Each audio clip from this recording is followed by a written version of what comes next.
You're a gamer on a budget, you say. You're looking for some discounted and cheaper games to pick up and play at the moment. Well, you've come to the right place. We're going to check out 10 pretty good games that you can pick up for less than $5, so if you're really trying to stretch that gaming budget to go a little bit further, or you're just looking for that one last thing to pick up for the month to go alongside that massive AAA release that you've just bought, you've only got $5 left over, this is the video for you. Now, while the prices on these may change from time to time, I've pretty consistently seen these 10 games discounted in almost every single PlayStation sale, and they generally do tend to sit down at a slightly lower price point. So this video should be relevant even if you're watching this a year from now. If you are watching this a year from now, let me know in the comments down below as well. Hi, by the way. Alright, first up we've got Soma. Soma is a first-person horror thriller game, and it is more of an indie game rather than a AAA release, which is why it's probably not going to show up on many other people's lists when they're showing you cheap games to buy. While Soma may not have the development budget behind it that some other major AAA game releases do, it still manages to create a really good narrative with a really cool, creepy, atmospheric look. I always compare Soma to BioShock, the original BioShock, in terms of tone and in terms of some of the gameplay elements as well. So if you enjoyed the original BioShock game, you're going to enjoy this one as well. Always recommend this game to BioShock fans out there. Agents of Mayhem. This is the latest game from the developers who made the Saints Row series of games, until their new one comes out sometime next year. Agents of Mayhem is a third-person shooter very similar to Saints Row, except it doesn't have that same level of customization and personality that the Saints Row franchise has. Clearly they wanted to add that into this game and they just weren't able to do it, so it does come across as a bit more of a bare-bones third-person shooter game, but it does still feature a lot of that Saints DNA, and you can definitely tell it's made by the same team. You're looking for a cheap, open-world, third-person action game, squad game to play by yourself though, this is the one for you. This is pretty much every Lego game, but we'll talk about Lego Jurassic. I did actually really enjoy this one compared to the rest of them, but you can pretty much pick any Lego game. They're always down at a slightly discounted price. I like this one because I like this franchise, but if you're into Avengers or Batman or whatever it may be, there's definitely going to be a Lego game for you. If you haven't played one before, they're essentially just a hack and slash mascot platformer style game. You run through, you collect bricks, you smash stuff up, and that's it. Generally, they have an open world component, a linear level progression component similar to a Ratchet & Clank or a Crash game, just mindless fun. But if you enjoy the franchises or you're a massive fan of Star Wars or Marvel or whatever it may be, then these are must check outs. I would even argue that some of these superhero Lego games are better than a lot of actual superhero games on the market today. Batman Arkham Knight is an absolutely fantastic conclusion to the Batman Arkham series of games. It's not my favorite in all of them. I personally enjoyed the first one, Asylum, a little bit better. I think I enjoyed the linearity of that game. But Arkham Knight kind of concludes the entire trilogy as a massive open world action adventure game starring the Dark Knight himself. If you liked Spider-Man, which I'm guessing a lot of you guys have probably played over Batman, it plays very similar to Spider-Man in terms of gameplay mechanics and storytelling. Probably not as polished as Spider-Man is, but I think in terms of scope, this game is a little bit broader with slightly more RPG elements, crafting elements, side quests, collectibles, things like that, which does take it a bit further beyond the scope of Spider-Man. So I'd say it's probably a good step up after you've played Marvel's Spider-Man.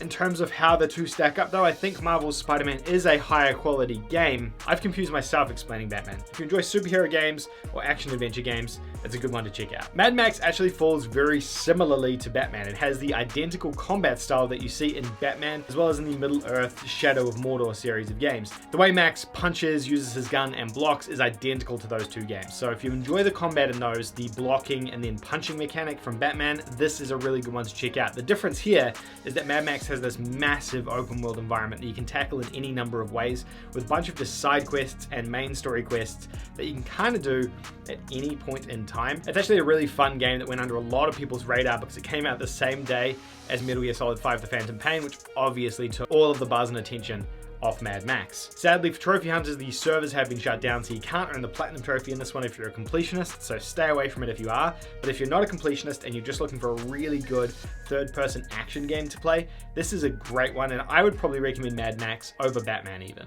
If you're looking for something more silly to play, Saints Row 4 is that game. Saints Row 4 is essentially a superhero game on steroids. It takes all of what Saints Row did and kind of flips it on its head, giving you superpowers to jump really high, run really fast, and use these crazy abilities, throwing out the whole gangs and guns mechanic for quite literally superpowers. The game is wacky, it makes no sense at all, but it is a blast to play. I liken this game a lot to Crackdown on the Xbox 360, if you guys ever checked that one out.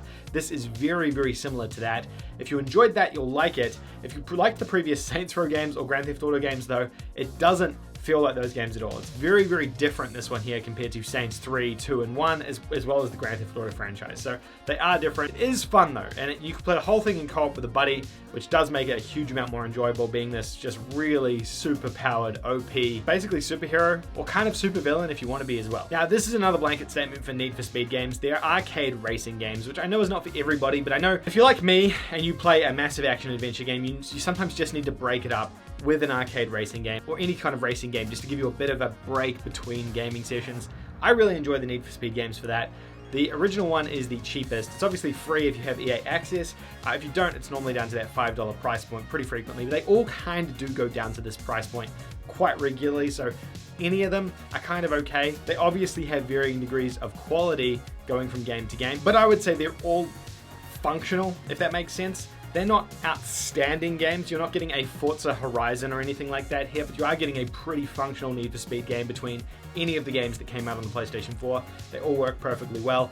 Need for Speed, the original one, has some really awkward cutscenes and some really cringy dialogue, but gameplay-wise, it's pretty good and it works, I think, pretty well. LEGO Worlds is the only LEGO game that is different to the rest of them on the PlayStation Store. We had LEGO Dimensions, but I think that's a physical release only, and that's completely different. We're not going to talk about that. All of the LEGO games are almost identical, except for LEGO Worlds, which is basically like Minecraft. It's a LEGO version of Minecraft. Trophy-wise, this one is more difficult than the others. It's not a simple 2 out of 10 trophy difficulty like the other LEGO games, but it is a fun, different experience where you can kind of just build your own world and make your own creation if you're into that sort of creation side of LEGO versus just the smashing bricks side of LEGO. If you're going to toss them up between Minecraft and LEGO Worlds though, I would definitely say Minecraft 10 times out of 10. It is a better game than LEGO Worlds, but maybe you're sick of playing Minecraft and you're wanting something else, then LEGO Worlds is a good option for that itch, and it's really, really cheap as well, which means that you're going to be picking up a game that's just dirt cheap, and if you don't enjoy it, you can always just go back to Minecraft because you've probably already got that anyway. One of my favorite narrative-driven adventure games is The Wolf Among Us. This is a Telltale game. The developers behind the Walking Dead series of games, which you're probably familiar with, but I would most liken it to a game like Detroit Become Human. You walk around and you inspect the environment, and then you're stuck into cutscenes with dialogue choices very similar to those games. The Wolf Among Us is based on a franchise called Fables, which I'd honestly never heard of before I started playing this game. Apparently a comic book franchise. Again, I'm not a comic book guy, it's not my kind of thing, but the game itself is just really fun. The characters in it are really good, and they're all based on folklore characters. You know, the 3 little pigs and the wolf, Red Riding Hood and the bears. I think it's bears, right? You play as a wolf called Bigby, who transforms into a human wolf person and a werewolf. He's kind of a bad guy, but kind of a good guy. He's a detective investigating a murder, and it's a really, really fun game. It comes in 5 episodes, but you buy the pack and you get all 5 of them at once. They take about an hour and a half each to play. It's a really solid experience. I know it sounds weird, and even the way I'm describing it now in this video, I'm probably not selling myself on it.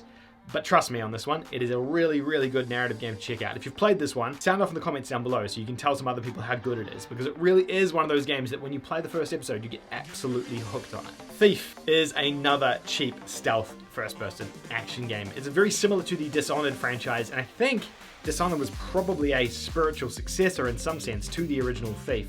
Thief on the PlayStation 4 is technically Thief 4, I believe, because it's the 4th one of the franchise. This was incredibly popular back on the PS2 and the PC days, way back when, and then randomly a Thief game came out on the PS4 at the very beginning of the generation. Now, it is pretty dated and old, and even when this game came out, it was pretty rough, but if you're looking for a cheap, and I mean cheap, stealth action game, then Thief is always down to this $2, $3 price point. Definitely worth checking out at $3. In fact, pretty much any game is worth checking out at $3, especially if it was released as a AA or AAA styled game. If you like stealth games, first-person stealth games, check out Thief. You'll have a blast with. Hopefully I was able to help today with a couple of cheap recommendations for you to pick up and play this month. Let me know what you did end up picking up in the comments down below, and if you know any other cheap games on the PlayStation Store that you think I should mention in an upcoming video, let me know as well. If you haven't subscribed, hit the subscribe button, leave a like to help me out, and I'll see you guys in the next one. Patreons for September. I want to give you a warm thank you from the bottom of my heart. Thank you to each and every one of you for keeping all the lights on here at Platinum Trophy HQ by supporting me either via Patreon or by a channel membership below. You will see your names over here next to me if you are a Patreon or a channel member. Thank you each and every one of you. If you also want to support the channel and help keep the lights on over here, you can do that by hitting the link in the description down below and joining me on Patreon, or clicking the join button on YouTube just down below, and you get access to emotes, emotes and some other exclusive things there as well. Every single cent counts. Thank you all for the encouragement and continuing to support this channel so I can continue making great content. Thanks for all those watching as well as all my extra special supporters.